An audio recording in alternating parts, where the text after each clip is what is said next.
দেশের পোল্ট্রি শিল্পের অন্যতম শীর্ষ প্রতিষ্ঠান কাজী ফার্মস লিমিটেডের নাম, লোগো ও ছবি ব্যবহার করে প্রতারণার অভিযোগে দুইজনকে গ্রেপ্তার করেছে যশোর জেলা পুলিশের সাইবার ক্রাইম ইনভেস্টিগেশন সেল। গমের ভুসি কেনার কথা বলে এক ব্যবসায়ীর কাছ থেকে চক্রটি হাতিয়ে নেয় ৩৪ লাখ টাকা।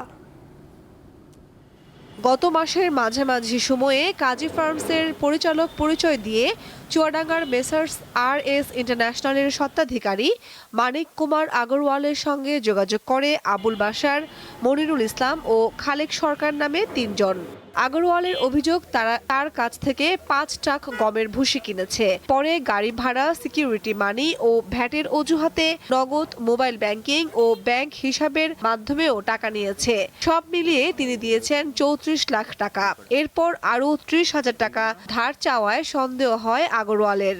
রকিবুল আমাদেরকে ফোন করে বললো, ম্যানেজার সাহেব যে আপনার গাড়ি পড়ছে, আমরা মাল নামিয়ে নিচ্ছি, মায়ের কোয়ালিটি ঠিক আছে, আপনি বাকি মালগুলো লোড করে দিয়ে ভাই বিলের সংক্রান্ত কথাবার্তা যখন হলো তখন যাই ওনাদের ভিতরে কথার গড় মিল পেলাম। আমরা সেই নিয়ম মাফিক ওনারা যেভাবে বললে সেভাবে কাজ কাম করলাম। বিকাল বেলা দেখে আর কেউ ফোন ধরে না, কেউ ফিডব্যাকও করে। আমাদের কাজী ফার্মের মতন একটা বড় কোম্পানি, ওনারা তো এই কাজ করবে না। ম্যানেজার আমাদেরকে রিং করে বলছে যে দাদা কিছু মনে করেন না, আমার ওয়াইফ খুব অসুস্থ, আমার একবার ৩০,০০০ টাকা লাগবে, বিকাশে ৩০,০০০ টাকা দিতে পারবেন কিনা। তখন আমরা আমাদের সন্দেহ 100 আমরা শিওর হলাম যে আমরা সিটের রাতে পড়ে গিয়েছি। এই ঘটনায় গত ৫ আগস্ট ওই তিনজনের বিরুদ্ধে প্রতারণার মামলা করেন ব্যবসায়ী আগরওয়াল।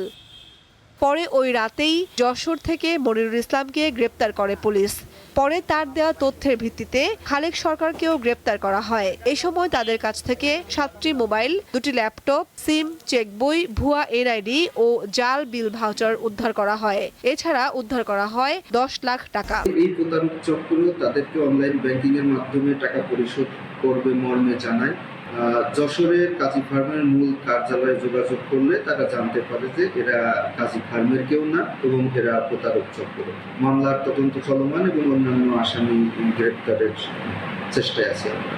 পাবনার চাটমোহরে অভিযান চালিয়ে চক্রের আরেক সদস্য আবুল বাশারকে গ্রেপ্তারে অভিযান চলছে। এরই মধ্যে তার প্রতিষ্ঠান থেকে উদ্ধার করা হয়েছে ৭৭ বস্তা গমের ভুসি ও ১৮৫টি খালি বস্তা।